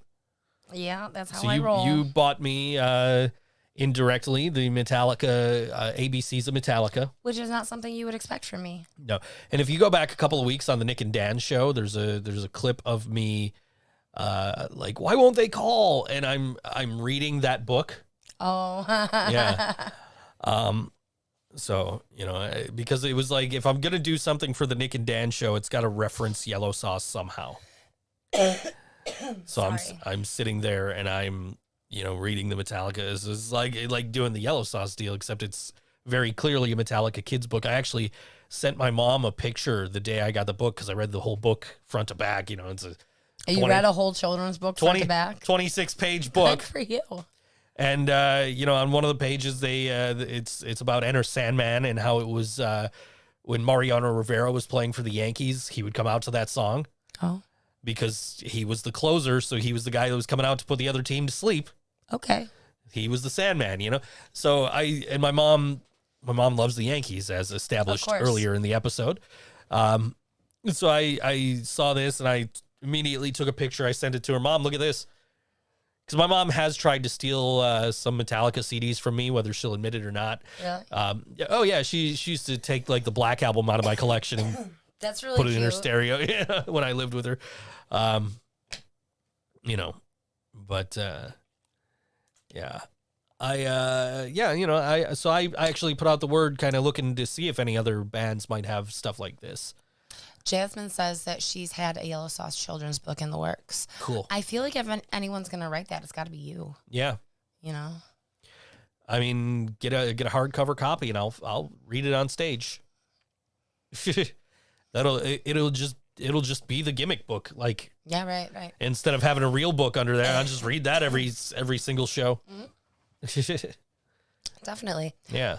I don't know. I think maybe some over and out songs might make good children's artwork. By the way, do you know why Jasmine wasn't here last week? Yes, because we weren't invited out. Yeah. Yes. Yeah. I don't know. We tried to include you, Laura's in the Jasmine. chat last week. She's like, "Where's Jazzy? Where's Jazzy? Where's Jazz?" We didn't know, and then we found out after the fact that Sorry. she was out with our other child. And they didn't even invite us. They went to a barbecue joint with our close friend, Cameron. and according to everybody, it was Jasmine's idea to not invite us. We could have That's pre-recorded. that's what Cameron said, and that's what Ashton said. We didn't invite you. We can't have you Two over against one. Wednesdays. You're too much work, Jasmine. It's 2 against 1. They said you were the reason they didn't invite us. Well, that's unacceptable. Serves a right, and then they went and got ice cream. And Allie was there. I haven't gotten to meet this young lady yet. Yeah, I didn't know Allie was there too. Well, Anyway, they went and got ice cream afterwards. But Karma got Jasmine back. She left her food in Ashton's car. I didn't know that. Yeah, that was the end of that story. I hope that it smelled up Ashton's car too. Oh no, he was just like, "Oh, I'll eat it." She said something about it, and he's like, "I'll just eat it tomorrow." So, you know. I have a throat tickle. Turn off my microphone. Okay, well, Karina's coughing now, and so, but yeah, that was kind of upsetting that we found out after the fact that they all went out on a Wednesday without us, Right? didn't invite us, didn't think to like Listen from the restaurant. I don't know. you know, chat from the car, put the show on in the car so everybody could hear, and then one of them has the phone and can communicate with us. No. No. Oh well. Well, next time you guys decide you're cooler than us, at least bring us along. Like, bring a phone with the podcast. And Yeah. Or at least bring us Yeah. some food. yeah, you know where to find us. I don't want to cook every fucking meal. Well, we like food. Jasmine says, listen, she's taking my mom tone. Listen. Look, we like food. We like ice cream. We love barbecue. We do. We really like barbecue. We like ice Pretty much cream. like anything with barbecue sauce except for cereal. They went to Dairy Queen, and I'm like, I'm You've been- jealous. Yeah. And then Brian said that he had never been to Dairy Queen. And so I said to Brian, I said, dude, when we're able to start doing band practice again, we're finding a fucking Dairy Queen. You're getting a blizzard. Mm-hmm. So That's good. I don't live close enough to a Dairy Queen to regularly go to Dairy Queen. Jasmine, I think you should eat all the bananas you bought to make banana bread with me because they're going to be spoiled by the time I have time to make banana bread with you. Mm-hmm. Especially your schedule, and Yeah, I work all weekend. I can't sleep when you're not here. I so feel bad about that. I I can't- can't sleep either because I'm on Mom's couch, if that helps. Yeah, well, I probably can't sleep because I take naps during the day. Right. I really shouldn't do that. I keep trying to not do that, and then I hit like 6 o'clock, and I'm like, fuck. Like, hockey's not on for another hour? Shit. Yeah. What am I going to do? I don't want to sit here doing nothing. So I go right to sleep. What are you doing? You're glittery. I don't know why I'm glittery. It doesn't Have you make been any hanging out with sense. Grant? No. That would Have be you been hanging out with Pixies? maybe. Maybe Whisper's doing it. Oh my God, that asshole! He would. He's he up would. there just He sprinkling would. it down. Yeah. Right? Oh my God, your mother got a job. Deal with it, Jasmine. I have to do something with my life. My doctor even told me to. I'm happy you got. I mean, I'm not happy you're not here, but I'm happy you got a job. And we sat down the other day, and you're just like, "How much do you want for the rent? How much do you want for the bills?" I'm like, "Fuck you talking about? Keep your money." Thank you. And then you and your mom split taking Whisper to the vet the other day, and then I ended up. I was really glad to be able to contribute somehow. Yeah, I didn't want you guys' money. Yeah, I know. But it was like, oh, okay, I don't have to dip into my credit cards or my savings account or anything for this. And that's why my credit utilization is higher than I want it to be, is because I had to pay for Tigger when Tigger went to the vet. So, so like when I went back and took him back to, have him put to rest, they were like, well, it's $120. I'm like, all right, put it on this card. Like I got this, Right. I would have been able to help with that too, though. Yeah. I mean, and then like anytime you give me cash for pretty much anything, and then It I just end up, goes right to vinyl. I've got a whole, this is not even like half of it right here. What's going towards vinyl Yeah. when 2 weeks from tomorrow. Joe's money is Karina's. Karina's money is Karina's. That's really What is she, not- repo man? What's really mine not- is mine, and what's yours is mine too. That's really not how Anyway. it works, but No, I was just like, like you have been wanting to have money and contribute and everything for a while. So I'm just like, I'm not taking your money. If I'm in desperate need of money to keep a utility on, I will ask you. But for right now, it's like, no, I think I'm okay. I am Laura's paying off my right. credit Pay off your credit card and then keep an eye am. on your stocks. I don't want to look at my stocks right now. I totally don't. No. Dogecoin was down to like 46 cents today. It was up to like 86 or 96 or something the other day. And I'm like, ooh, we're going to hit $1. We're finally going to hit $1. Because Elon Musk is going to be on fucking, what do you call it? SNL. As SNL. So it's like, ooh, that's going to be the day we hit $1. And then that was the day it plunged. And I lost like $20 in like an hour. Which the singer for Bravura, he told me, Yes. he told me he lost $1,400 in that same time frame. Shit. Yeah. Puts it in perspective. So I'm like, okay, I'm glad I only have 90 Dogecoin. Nick Landers is in the chat. He's waving. He's Hello, saying Nick hi. Landers. Hi, Nick. I saw some pictures of your children, Nick Landers, on it was the Facebook or the IG or perhaps both. And they are looking so grown up and so beautiful. Good job. Congratulations. Your family is beautiful, Nick. Nicky Vibez started following me on Instagram. Cool. Anyway. Yeah. But yeah, so that's, so Nick posted the other day. I saw him post about the album Break the Cycle. By yeah, Stained. Yeah. And saying that it was, he went and saw Stained with Korn at what is now KeyBank Center. Mm-hmm. And we went to, Karina, that sounded creepy. I saw your children. Anyway, but he saw that show. I saw that show. And then like earlier today, they announced those two bands are touring together and coming to Darien Lake, which for me, it's like, Right. there's no fucking way I'm going to Darien Lake to see a show. I do not agree, but I haven't seen a regular show at Darien Lake, I don't think. That's the thing. Like Warped Tour, yes. Anything else, no. Well, I went to an Ozfest there too, and that was very, very fun. But that was probably also like Similar. open, like very, Warped very Tour. similar. Whereas, you've got one stage, seats, Yeah. lawn. Yeah. But I don't know. I think I like every concert experience for what it is. Like maybe lawn seats aren't my favorite experience, or, you know, the seats aren't my favorite experience. But, Well, I'll tell you know, you. you take what's good from the experience. You know, like, there's no horrible concert usually. I'll tell you, I've seen some good shows at Darien Lake, but every single time I see a good show at Darien Lake, did you just unplug your headphones? I got it. Anyway, every time I've seen a good show at Darien Lake, I couldn't help but think, like, this would be better at, like, Canal Side. Yeah. Or like in the arena, or at, you know, the New Era Field, or whatever what Bill's Stadium. What the hell is that? Highmark Stadium? Is that what the fuck it is now? I don't know. Stop renaming the stadium and build a new one already. All right.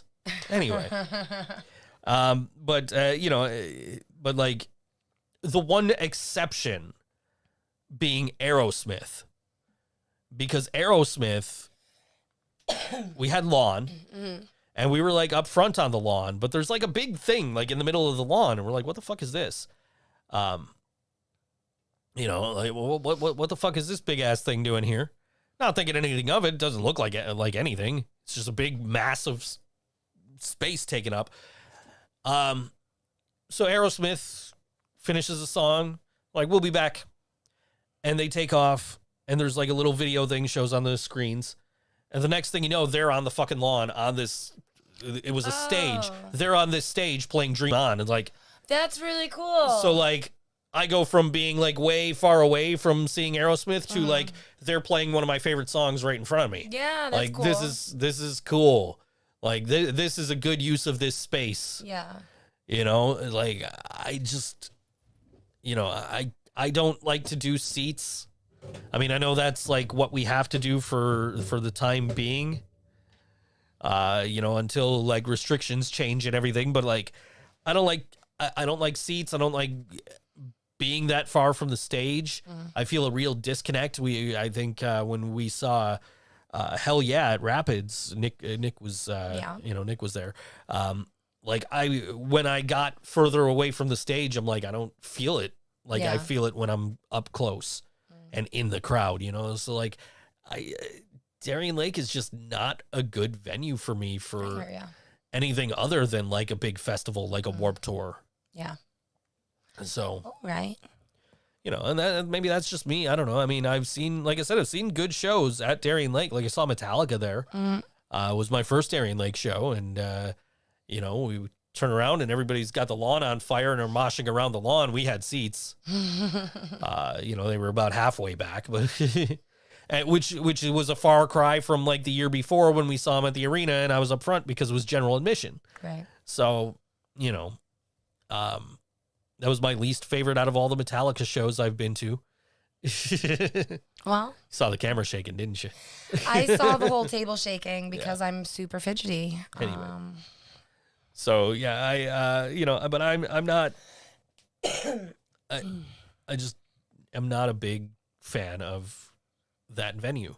I hear you. So you know, I mean, but yeah, the Metallica show I saw there was Metallica with Jerry Cantrell and Days of the New, and like during Jerry Cantrell, like we're just standing there looking around and all, you know, it was before the fire on the lawn and everything. But all the girls are out there just, you know, like, oh, hey, this ain't so. We're like 16 at the time, you know, me and my friends. Your boobs. This ain't so bad. I will say I've never been that girl. I've never been that girl at a concert. But when I worked at Bret Michaels' concert at Rapids, a lot of women, You've told me this. A lot of women like threw their bras and underwear up on stage, and all the guys are like sweeping the bras off the stage and shit. I'm like, hold on. Does anyone see a 36D? Like, you guys help me out here. These things are not cheap. And I actually found a really nice, it looked like they bought it new for the show. It was just a plain black bra, you know, and it fit me. It was like my favorite bra, and I wore it until the wire was busting out. You want to tell them how you dropped your vape pen yesterday? Was in my boobs? Yes. What did I do? Oh my God, you go ahead. So Joe flashed me. Let's go back to Monday here, because you were looking all over the place for your vape pen. You're like, I can't find my vape pen. Your mom says, is it in your boobs? And you're like, yes. And then the next day, you're looking all over the place for your vape pen. I guess it was still Monday. You're looking all over the place. I'm like, is it in your boobs? And you went, yes, it is. So I'm in the living room yesterday. I'm just like flirting, like heavily flirting with you the whole time we're hanging out. And I like lifted my shirt, and you were like, oh, lifted your shirt too, and your vape pen was like... It was like a 1 Mississippi, 2 Mississippi, 3 Mississippi. Pop. Anyways. Yeah. So this is the Panfil brothers. And this song is called Farewell to Liberty on all WNY Think So Joe Show.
The Panfil brothers on all WNY Think So Joe Show. I knew it was going to be good. Right. As soon as I saw the name Panfil, because knowing Katie Clark, whose maiden name is Panfil, like she related to them and she's playing with them. You could see them. You could see them this weekend. I threw away the card that said where. Hang on, let me find it. Just gonna garbage pick the card. I'm a garbage picker. Anyway. But yeah, as soon as it smells funny in there. The Panfil brothers with Katie Clark at Sportsman's Friday at 5:30. Will be an excellent show. They do have songs with lyrics Yeah. They're not all instrumentals, but that was nice. that was the song title that stood out to me was "Farewell to Liberty," and I'm like, oh, that might be good. And then like once the next song started, the vocals kicked in. I'm like, oh well, I already went with what I want. Yeah. Yeah, Monica's already in there. Monica's on it. She knows what's with up. the info. Yeah. You didn't have to garbage pick it anyway. Well, I did garbage pick it, and I think you need to change your garbage. Yeah, probably. It kind of smells like there's still banana peel in there, even though I know there's not. That's long gone. Yeah. Anyway. Jasmine has bananas. Yes, she mentioned. She bought 10 bananas. That's a lot of bananas. That is a lot of bananas. And she said to me, how many bananas does it take to make banana bread? And I said 2 or 3. She's like, oh, I just wanted to know how many bananas I could eat. Yeah. Yeah. Okay. Didn't know how many we needed. Anyway. Yeah. So, yeah, I'm super excited about the Blue Jays thing, being able to take my mom to a game. We mentioned that earlier already. I'm super excited about going to see the Abrupters. I know. Like we're getting that second shot tomorrow. I know. If you haven't already, go and get yours. Don't give me any fucking excuses. Oh, they're going to microchip us. You know what? They already have. It's true. Okay? So, but yeah, get out there, get vaccinated, get us back to normal, get us back to full capacity in baseball stadiums, in arenas, in bars, everywhere. Nice. Do your part. Help. Don't be a fucking brainwashed moron like, government, fuck you. Yeah. There is a global fucking health crisis going on. It's got nothing to do with fucking Biden or Trump. Just get your fucking shot and be fucking done with it. It takes 5 fucking seconds.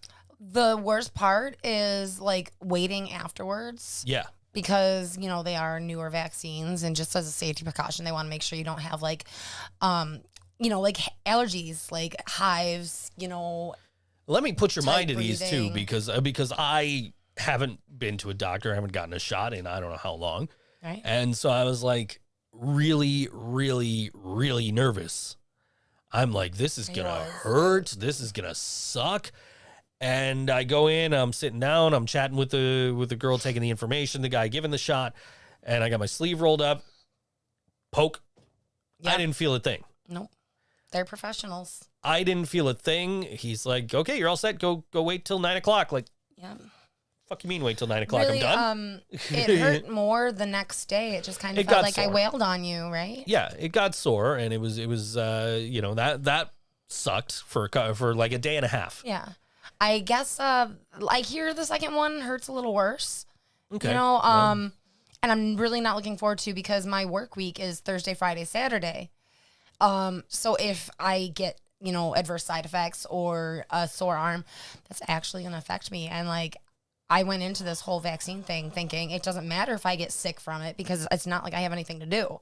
Right. And now I have something to do, and I have it to do at the time when I would probably react. If I move a little further this way, will that give I'm you the still arm gonna of your fidget. chair to... I'm still going to fidget. I'm saying, though, like, if you got the arm of your chair to put your arm on, so you're not shaking the camera the whole time. You're going to have to, like, put an actual tripod behind the desk or something. Here, let's see. It's my foot. It's my little foot. Anyway. Okay. I've been looking at, like, desks, even though I just built this desk. Right. Just because like one popped up on Slick Deals, and I'm like, ooh, that one's got hooks. I'm like, and I'm thinking like it's the same height as this desk, so I'm thinking I might be able to extend, but no, there's not enough room. I want to get like a couple of shelves so I could put like the Cricut up on one and put the printer on another, and Yeah, maybe have we'd some use the extra Cricut room more here. if it was Yeah. more accessible. yeah, I mean, I had to like move furniture to get to it last You did, night. and it wasn't easy to move furniture either. There's a huge difference between a tattoo and a injection. So different. So different. Like, The size of the needle is a huge difference. The fact that they're squirting liquid in your muscle. I'll tell you what, I told you a couple of weeks ago, I was terrified the first time I went to get a tattoo, and I didn't end up getting the tattoo, thankfully, because it was a tribal, but How early 2000s. yeah, that was the time frame. Yeah. I know.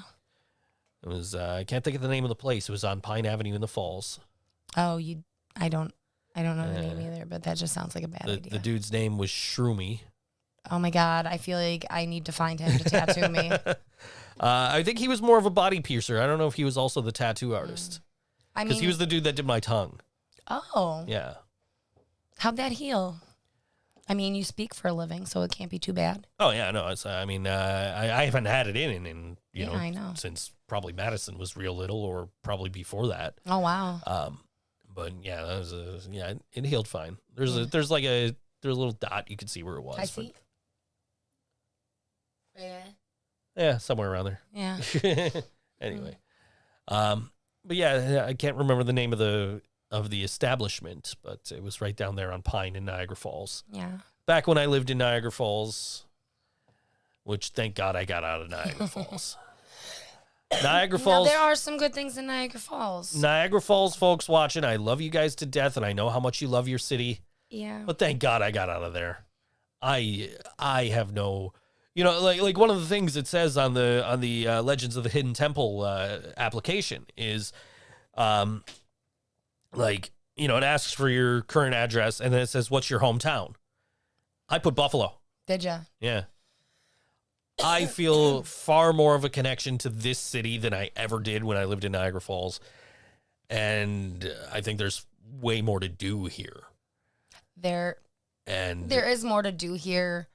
You have to look a little harder for things to do, I think, in Niagara Falls. Yeah, I mean, we didn't have anything in Niagara. So we had water going over a cliff. Right. That's what we had. That's So the that was one a thing. really great place to go smoke weed. That was the one thing to come to Niagara Falls for. And then they built the casino. Right. So now you got two things to go to Niagara Falls for, neither one of which I give a shit about. Aw. The falls, the park, the water, that's one of my favorite places in the world, if not my favorite. We used to go, when we would walk to Canada, to go to the WWE shop that used to be there. It's not Okay. there anymore, Laura. When we would walk across, that was one of the many, many, many things to do in Niagara Falls, Canada. Yes. We would walk across the Rainbow Bridge, and you'd always see tourists, just looking out over the bridge. I was one of those. looking at the water, and Turtle would always say, "It's only water, people." Aw. Every single time we'd cross the bridge, he'd say that. And, I'm not denying the, beauty of Niagara Falls or saying it's not, like the falls itself or the park or anything, and saying that it's not a place that I, cherish and used to go hang out at and just sit there and watch the water for hours. But, Niagara Falls never felt like home. Buffalo feels like home, Okay. Maybe because I've been here for 10 years and I don't, it's more in my brain than having been in Niagara Falls. But I used to get mad. I'll tell you what, when I lived in Niagara Falls, I used to get mad at certain bands from Niagara Falls when they would come out on stage and say, "Hey, we're from Buffalo. Yeah. This song's called Down." You're not from Buffalo, dude. Dude, don't you live up the street from my friend Mark? You are not from Buffalo, bro. And now they're still claiming Buffalo, and they don't even live anywhere near here. Where is there a farm in Buffalo? Yeah, right, exactly. Anyway. Anyways. No disrespect. I'm a fan. They are very important to my upbringing. They're as much Buffalo as Pearl Jam is Seattle. Anyway. Where's Pearl Jam from then? I don't know this. Eddie Vedder is a surfer from San Diego. But he's so beautiful. Anybody ever hear that song, My Baby's in Love with Eddie Vedder by Weird Al Yankovic? That is a legit song. Anyway. I should hear that song because it's beautiful. Anyway, but yeah, so and of course I have to make the Pearl Jam reference because the band we're referencing is also in a Pearl Jam cover band. But yes. Anyway, so if that didn't narrow it down for you. Anyway, but I used to get so mad, and now I live in Buffalo, and I'm just we're the living brain dead. We're from Buffalo, New York. Practice in Lockport. We practice in Lockport, but that's where my drummer lives. That's not, the rest of us live in Buffalo. Brian's not from Buffalo. Kevin's not from Buffalo. I'm not from Buffalo, but we represent, we're in the Buffalo music scene, and we live, half of us now live in Buffalo. Yeah. I guess 2.25 of us live in Buffalo. 2.5 of us live in Buffalo. I don't know. Kevin's here half the time sometimes. Right.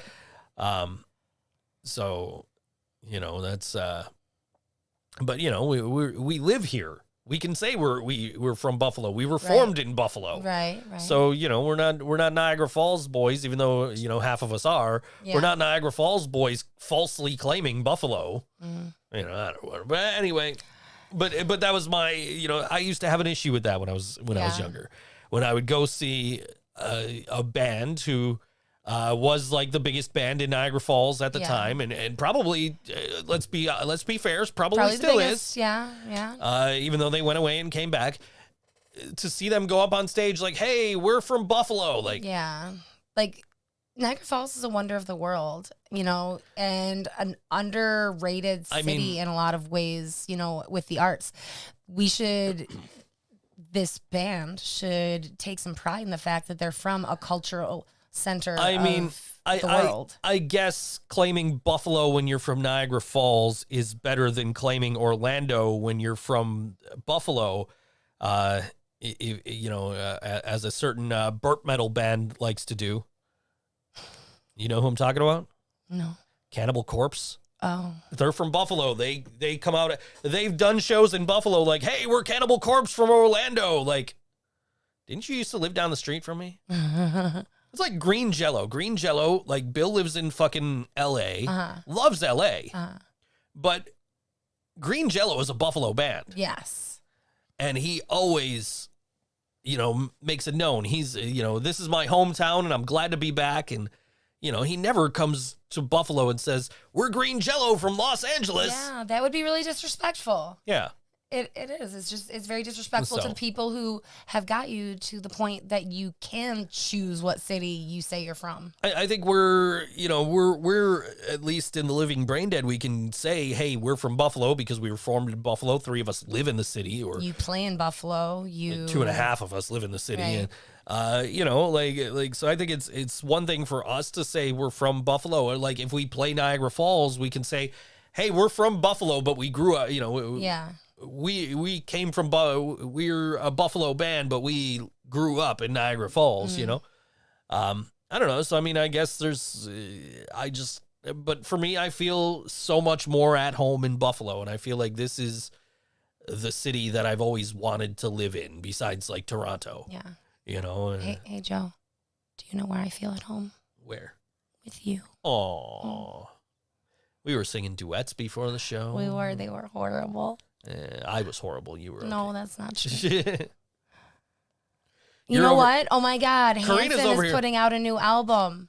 Karina's over here earlier, and I'm playing guitar, and she's over here like I was being all Snapchatting sneaky. with Jasmine. being all sneaky, shooting video with her phone. I'm like, what the fuck? Like, nobody wants to see this shit. Jasmine wanted to see that. Okay, whatever. Jasmine, did you enjoy that?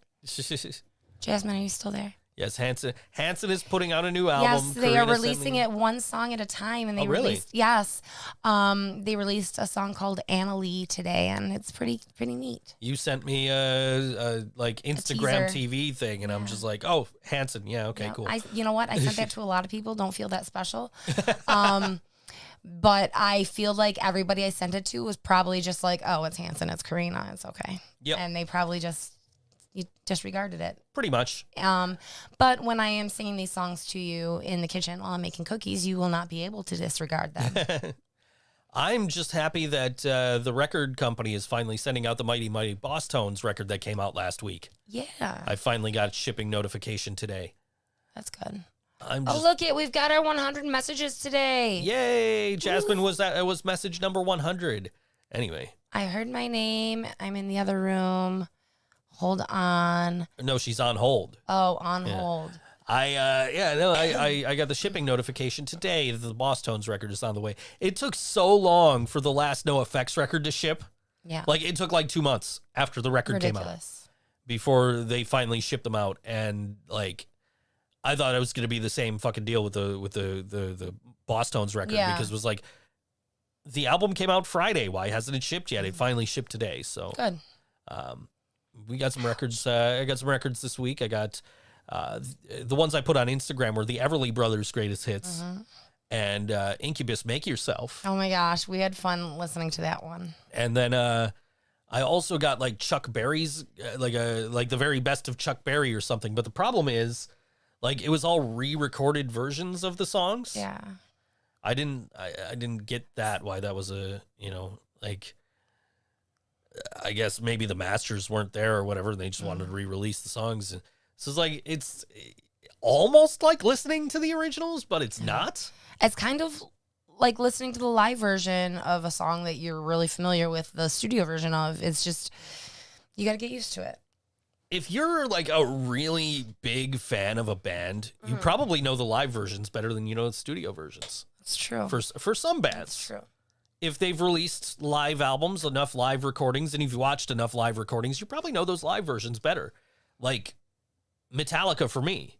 Yeah. If I'm watching a Metallica performance or listening to a Metallica live recording, I know where they're going with everything. Yeah. Like when I saw them a few years back, actually it'd be a few years ago next Wednesday, when I saw them in Boston, they were, James is up there like, do you guys want heavy? And I'm just like, oh, they're going to play Sad But True. Like, Metallica gives you heavy. Like, and then Sad But True. Like, yep, saw that coming. Seen this band enough times. I've heard them enough times live. So I think maybe you get used to those live versions. It's weird, like XM Priory listening to From Darker Tides now is just weird because they recorded that album in standard and they play everything half step down now. Oh. So it's like, oh man, this just sounds like, it sounds sharp.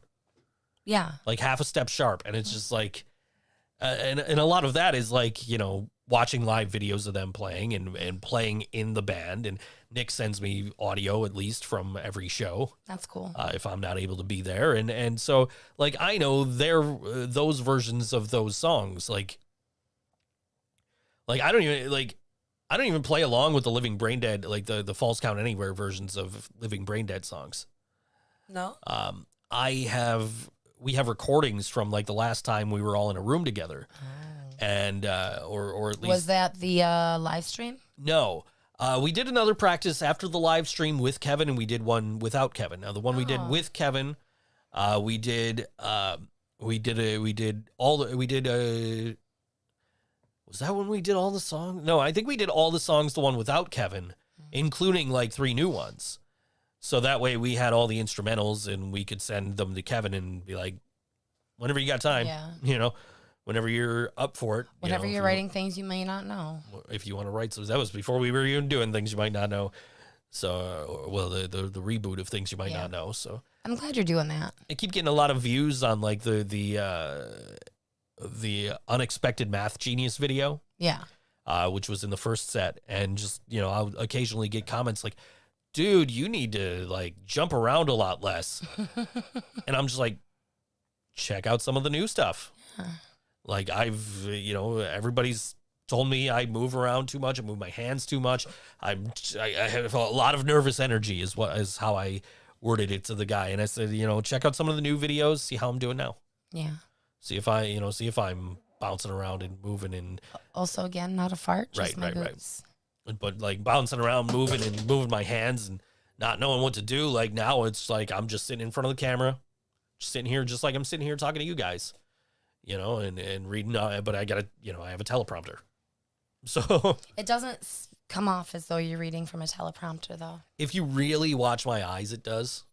Cause you see me like, my eyes looking around the screen, like, especially if I get to like a passage that I've screwed up a few times, I'll be like really intently like trying to look. So like watch like right after a jump cut. Okay. And watch my eyes. You'll see me kind of reading. But again, that, a lot of that is there's not much room between the camera and me. Whereas if, the camera's on one side of like our living room and I'm on the other side, then, you don't see me looking around as much. Yeah. But, I shoot in here. So, acoustic treatment and everything. So. Yeah. Yeah. Could you imagine what a pain in the ass it would be to acoustically treat the big rooms? I think I would have to like set up the acoustic wall that's basically in the box with the rest of my video things you might not know stuff. Yeah. So we got about a minute left here. Got about a minute. About a minute. Well, there are some shows coming up. If you guys are if you're vaccinated, wearing your mask, social distancing, there's stuff to do. A lot of it you have to do reservations and things like that. So I would call ahead. If you're not feeling well, stay the fuck home. Yeah.